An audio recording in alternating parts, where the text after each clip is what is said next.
নমস্কার বন্ধুরা, সোনালী কথার আজকের পর্বে সবাইকে স্বাগত। আজকে নিয়ে এসেছি আপনাদের জন্য সাদা ধবধবে মিষ্টি দইয়ের রেসিপি। দেখুন আগে দইটা কতটা সুন্দর হয়েছে, দেখছেন? একেবারে দোকানের মতন চাপ দই। আর এই যে দইটা কেটে নিলাম, তারপরে পাত্রটাকে দেখাই। দেখুন এর ভিতরে কিন্তু এতটুকুও জল কাটেনি।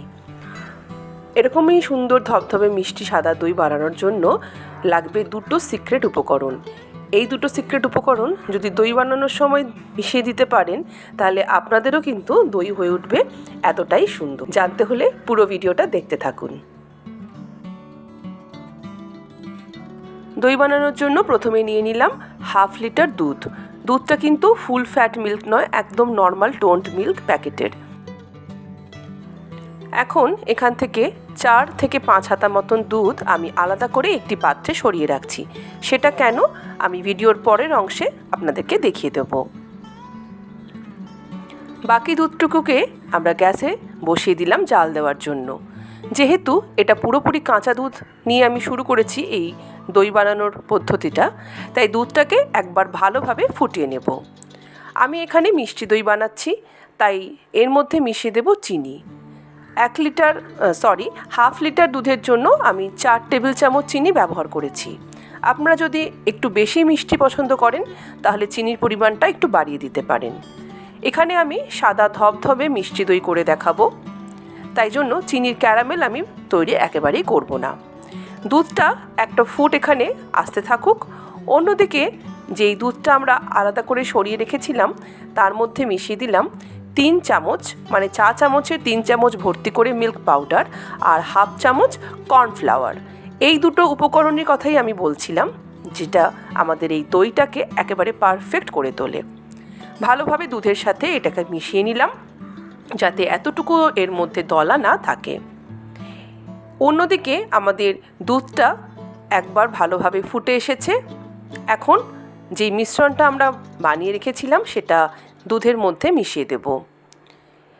মিশ্রণটা মেশানোর আগে একবার একটু নাড়িয়ে নিচ্ছি, যাতে কর্নফ্লাওয়ার তলার মধ্যে বসে না থাকে। আর যখন এটিকে ছাড়বো ভালোভাবে, এরপর হাতাটাকে একবার চালিয়ে নেব, যাতে এর মধ্যে কোনো দলা না তৈরি হয়। আর 1 থেকে 2 মিনিটের মতন এটাকে জাল দিয়ে দেব, যাতে করে কর্নফ্লাওয়ারের কাঁচা গন্ধটা চলে যায়। কর্নফ্লাওয়ার আর মিল্ক পাউডার যখন প্রথমে আমরা গুলেছিলাম, সেই দুধটার টেম্পারেচারটা কিন্তু কখনোই গরম নেবেন না। এবার আমরা দইয়ের সাজাটাকে নিয়ে নিচ্ছি। এখানে আমি 1/2 লিটার দুধের জন্য 1 চামচ দইয়ের সাজা ব্যবহার করেছি। আমি সবসময় দই পাতার জন্য মিষ্টি দোকানের দইটাকেই সাজা হিসেবে ব্যবহার করে থাকি।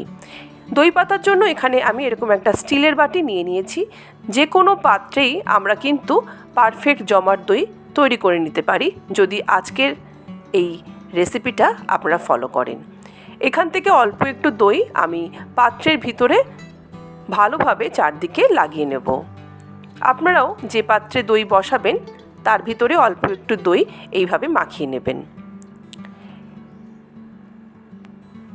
এবার বাকি যে দইটুকু রয়ে গেল, সেই দইটাকে ভালোভাবে ফেটিয়ে নিতে হবে। তো দই ফেটিয়ে নেওয়ার জন্য যেই দুধটা আমরা দই পাতার জন্য ব্যবহার করছি, সেখান থেকে একটু দুধ তুলে নিলাম, আর সেই দুধ দিয়েই দইটাকে ফেটিয়ে নিলাম। এখন দুধের টেম্পারেচারটাকে একবার চেক করে নেব। দই পাতার জন্য দুধের টেম্পারেচারটা অবশ্যই হালকা গরম থাকতে হবে। খুব বেশি গরম থাকলে দই দেওয়ার সঙ্গে সঙ্গেই সেটা ফেটে যাবে, আবার ঠান্ডা হলে দুধটা দই একেবারেই বসতে চাইবে না। ভালোভাবে দইয়ের সাজাটাকে দুধের মধ্যে মিশিয়ে নেওয়ার পর যেই পাত্রে দইটা বসাবো, সেই পাত্রের মধ্যে দুধটাকে ঢেলে নিচ্ছি। এখন এই দইটাকে পাতার জন্য দুধের এই পাত্রটাকে ঘরের যে কোনো একটা কোণে 6 থেকে 7 ঘন্টা রেখে দিতে হবে, যাতে এটি একটুও না নাড়া পড়ে। নড়ে গেলে কিন্তু পাত্রের দই বসতে চাইবে না। ঢাকা বন্ধ করে, এখন যেহেতু গরমকাল, তো রুম টেম্পারেচারেই আপনারা 6 থেকে 7 ঘন্টা রেখে দিতে পারেন। খুব সুন্দরভাবে দই বসে যাবে। আমি আরও একটা টেকনিক আপনাদের দেখিয়ে দিচ্ছি। যদি শীতকালে আপনারা দই পাততে চান, সেক্ষেত্রে এরকম একটা চাদর বা মোটা কম্বল নিয়ে তার ভিতরে পাত্রটাকে বসিয়ে চারদিক দিয়ে এভাবে মুড়ে দিলে পাত্রের ভিতরটা অনেকক্ষণ অবধি গরম থাকে। সেই অবস্থায় 6 থেকে 7 ঘন্টার মধ্যেই দই খুব সুন্দরভাবে জমে যায়। ফিরে আসছি জমাট দই নিয়ে। 6 ঘন্টা বাইরে রুম টেম্পারেচারে আর তারপর 2 ঘন্টা ফ্রিজে রাখার পর আমাদের দইয়ের ফাইনাল চেহারাটা দাঁড়িয়েছে এইরকম। আপনারা দেখেই বুঝতে পাচ্ছেন যে কতটা সুন্দর এই দইটা তৈরি হয়েছে। কেটেও দেখিয়ে দিই যে কত ভালোভাবে আমাদের আজকের এই দইটা আমরা তৈরি করে নিতে পেরেছি।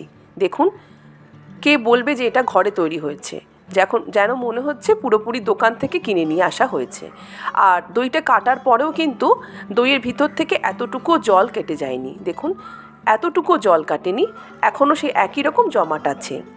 আশা করছি আজকের এই ভিডিওটা আপনাদের ভালো লেগেছে। ভালো লেগে থাকলে এইভাবেই আমার দেওয়া ছোট ছোট টিপস আর ট্রিক্স ফলো করে যদি আপনারা দই পাতেন, আপনাদেরও দই এক চান্সেই এতটাই সুন্দর তৈরি হবে। ভিডিও ভালো লাগলে এটিকে লাইক, কমেন্ট, শেয়ার করে আর আমার চ্যানেলটিকে সাবস্ক্রাইব করে আমার পাশে থাকার অনুরোধ জানালাম। সবাই ভালো থাকবেন, সুস্থ থাকবেন।